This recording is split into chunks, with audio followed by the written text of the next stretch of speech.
ओम शांति। 12 नवंबर 2025। बाप दादा के मधुर महावाक्य।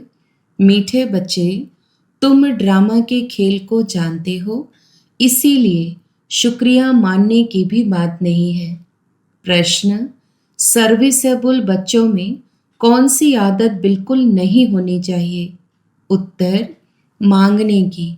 तुम्हें बाप से आशीर्वाद या कृपा आदि मांगने की जरूरत नहीं है।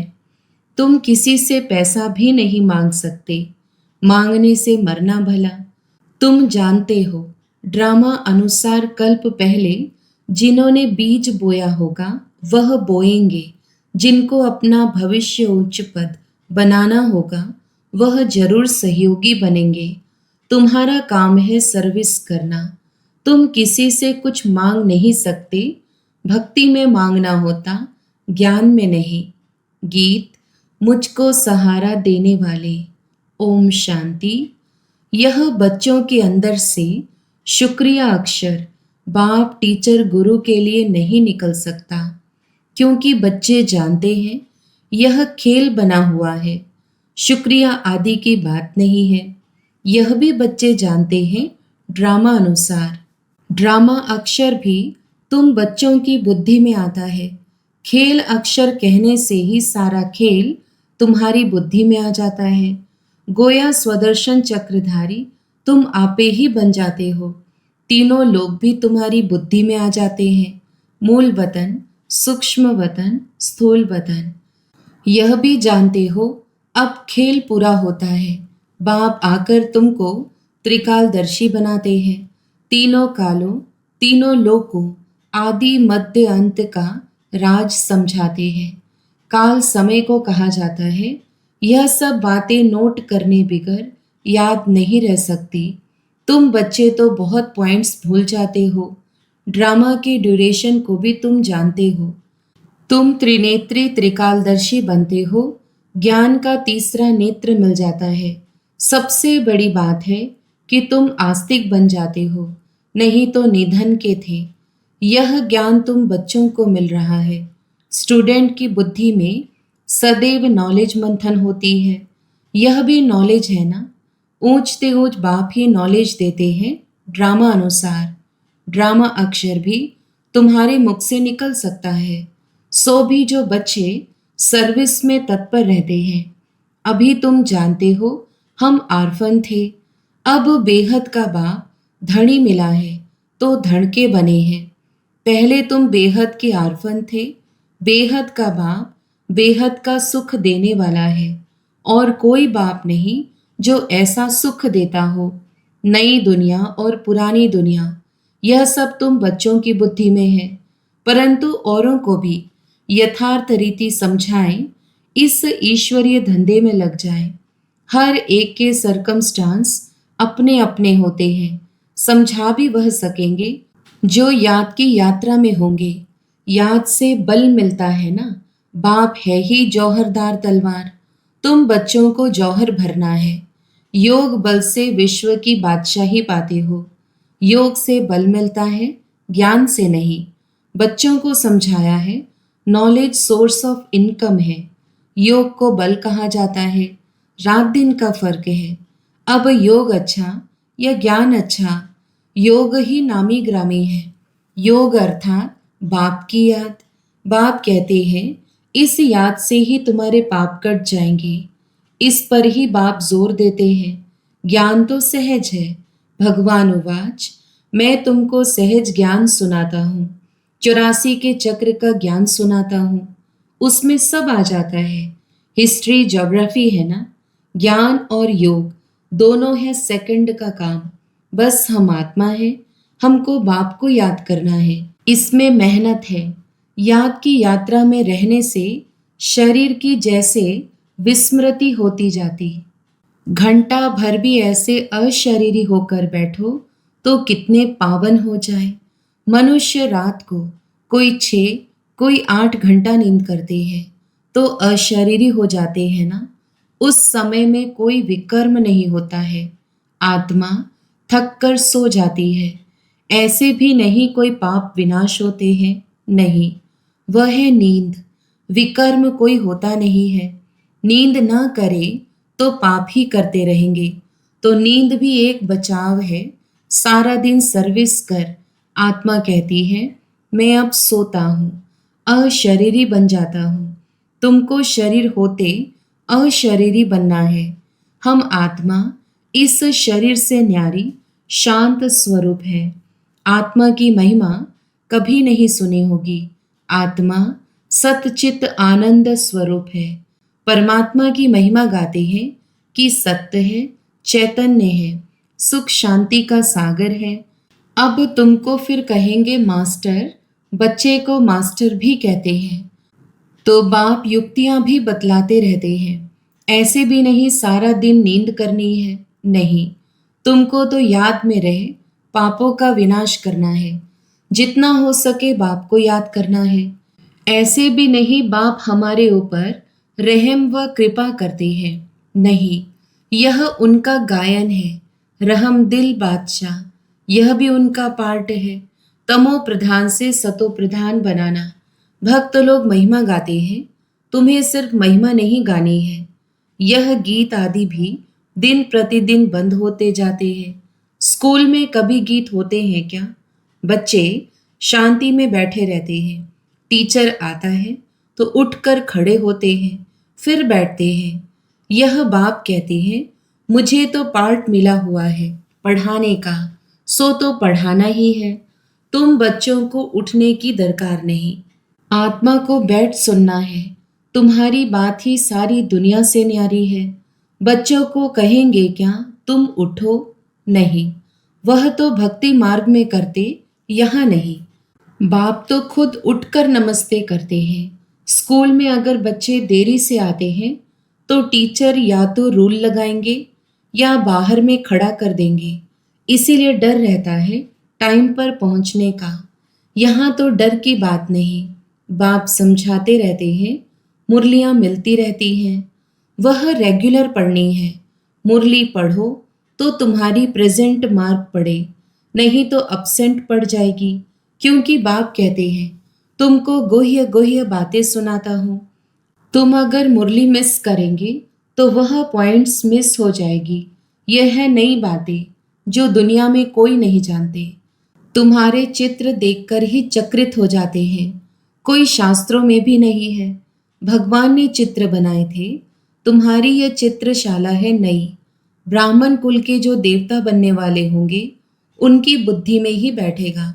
कहेंगे यह तो ठीक है, कल पहले भी हमने पढ़ा था, जरूर भगवान पढ़ाते हैं। भक्ति मार्ग के शास्त्रों में पहले नंबर में गीता ही है, क्योंकि पहला धर्म ही यह है। फिर आधा कल्प के बाद उसके भी बहुत पीछे दूसरे शास्त्र बनते हैं। पहले इब्राहिम आया तो अकेला था, फिर एक से दो, दो से चार हुए। जब धर्म की वृद्धि होते होते लाख डेढ़ हो जाते तो शास्त्र आदि बनते हैं। उनके भी आधा समय बाद ही बनते होंगे। हिसाब किया जाता है ना।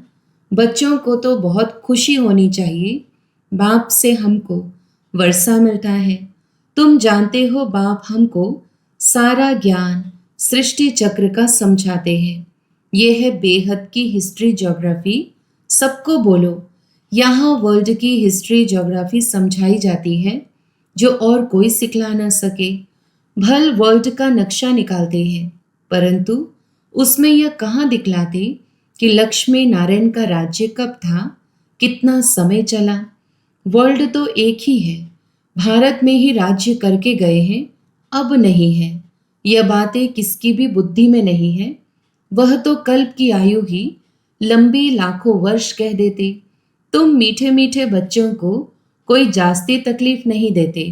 बाप कहते हैं पावन बनना है। पावन बनने के लिए तुम भक्ति मार्ग में कितने धक्के खाते हो। अब समझते हो धक्के खाते खाते 2500 वर्ष गुजर गए। अब फिर बाबा आया है फिर से राज्य भाग्य देने। तुमको यही याद है, पुरानी से नई और नई से पुरानी दुनिया जरूर होती है। अभी तुम पुराने भारत के मालिक हो ना, फिर नए के मालिक बनेंगे। एक तरफ भारत की बहुत महिमा गाते रहते, दूसरे तरफ फिर बहुत गलानी करते रहते, वह भी तुम्हारे पास गीत है।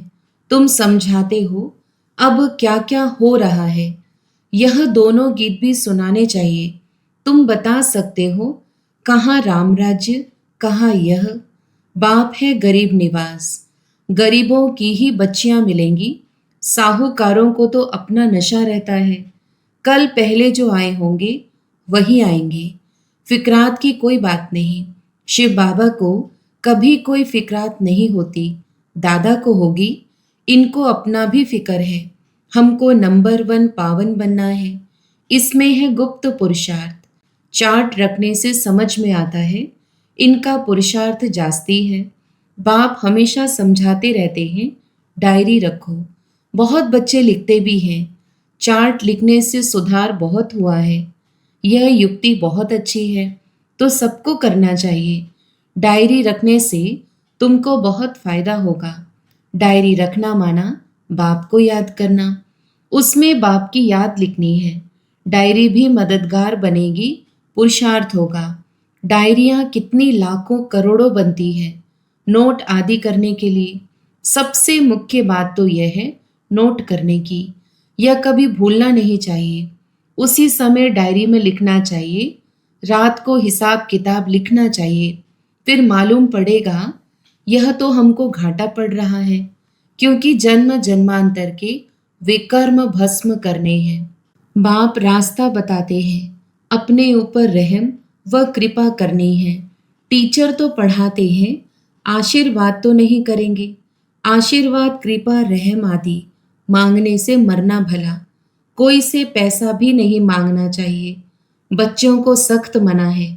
बाप कहते हैं, ड्रामा अनुसार जिन्होंने कल्प पहले बीज बोया है, वर्षा पाया है, वह आपे ही करेंगे। तुम कोई काम के लिए मांगो नहीं, नहीं करेगा तो नहीं पाएगा। मनुष्य दान पुण्य करते हैं तो रिटर्न में मिलता है ना। राजा के घर व साहूकार के पास जन्म होता है। जिनको करना होगा वह आपे ही करेंगे, तुमको मांगना नहीं है। कल पहले जिन्होंने जितना किया है, ड्रामा उनसे कराएगा। मांगने की क्या दरकार है। बाबा तो कहते रहते हैं, हुंडी भरती रहती है सर्विस के लिए। हम बच्चों को थोड़े ही कहेंगे पैसा दो। भक्ति मार्ग की बात ज्ञान मार्ग में नहीं होती। जिन्होंने कल्प पहले मदद की है वह करते रहेंगे। आपे ही कभी मांगना नहीं है। बाबा कहते, बच्चे चंदा चीरा तुम इकट्ठा नहीं कर सकते। यह तो सन्यासी लोग करते हैं। भक्ति मार्ग में थोड़ा भी देते हैं, उसका रिटर्न में एक जन्म लिए मिलता है। यह फिर है जन्म जन्मांतर के लिए। तो जन्म जन्मांतर के लिए सब कुछ दे देना अच्छा है ना। इनका तो नाम भोला भंडारी है। तुम पुरुषार्थ करो तो विजयी माला में पिरोए जा सकते हो। भंडारा भरपूर, काल कंटक दूर है। वहां कभी अकाले मृत्यु नहीं होती। यहाँ मनुष्य काल से कितना डरते हैं। थोड़ा कुछ होता है तो मौत याद आ जाता। वहां यह ख्याल ही नहीं। तुम अमरपुरी में चलते हो। यह छीछी मृत्यु लोक है। भारत ही अमरलोक था, अब मृत्यु लोक है। तुम्हारा आधा कल बहुत छीछी पास हुआ है, नीचे गिरते आए हो। जगन्नाथपुरी में बहुत गंदे गंदे चित्र हैं। बाबा तो अनुभवी है ना, चारों तरफ घूमा हुआ है। गोरे से सांवरा बना है, गांव में रहने वाला था। वास्तव में यह सारा भारत गांव है। तुम गांव के छोरे हो। अब तुम समझते हो हम विश्व के मालिक बनते हैं। ऐसे मत समझना। हम तो बॉम्बे में रहने वाले हैं। बॉम्बे भी स्वर्ग के आगे क्या है, कुछ भी नहीं, एक पत्थर भी नहीं। हम गांव के छोरे निधन के बन गए हैं। अब फिर हम स्वर्ग के मालिक बन रहे हैं, तो खुशी रहनी चाहिए।